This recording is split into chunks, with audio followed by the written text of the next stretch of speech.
Greetings, YouTubers. Today we are continuing with my series, Do You Ship It? We are going to be discussing canon ships and how they can sometimes lead away from what the general public wants and expects. Today we will be looking at the X-Men film universe, particularly Iceman and Rogue. Iceman and Rogue were envisioned as a couple during the early 2000s X-Men movies. With the pairing of these two, it came from the fact that the films imagined Rogue as a teenage girl rather than a full-fledged adult, which created the pairing of her with Iceman. While I don't necessarily mind it too much, there are others out there that reacted in a way that was less than positive. For the record, with the X-Men films, the movies showed Rogue's trauma upon kissing her very first boyfriend and knocking him into a coma, much like how she did in the comics.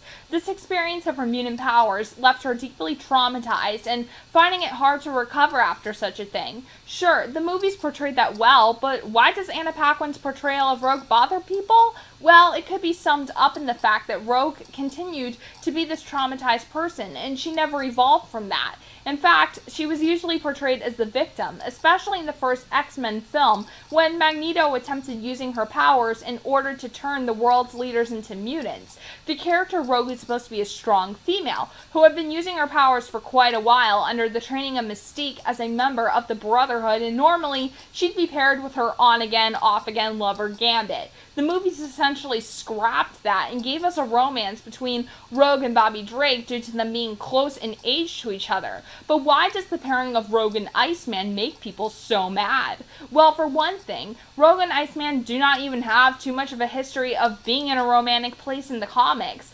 Sure, maybe one thing happened where they may have been attracted to each other, and that was when Bobby brought Rogue with him to meet his parents, who mistook their relationship for being romantic, and Bobby's father reacting prejudiceously towards Rogue. Other than that, nothing else has happened between them, so you can see why X-Men fans were confused about the fact that Bobby and Rogue got paired up together in the first place. And for one thing, with Rogue's trauma in the movies, there was no possible way she could have even just gone into the first X-Men film being the sassy, funny, confident Southern belle that she is in the comics, and no way she could have even possibly been able to be paired up with Gambit. But the issue here is, like I've said before, Rogue never evolved from that. All people wanted to see was a confident portrayal of Rogue. The treatment of Rogue is one of the biggest issues people have with the X-Men films, and place it on top of a canon relationship that never happened in the comics long term, it's guaranteed to get backlash. However, that doesn't mean there are not people out there that like the idea of Rogue and Iceman being romantically involved. In fact, there's fan art out there for it too. There are some that say they do not mind the pairing of Rogue and Iceman and that it's not necessarily bad, just different.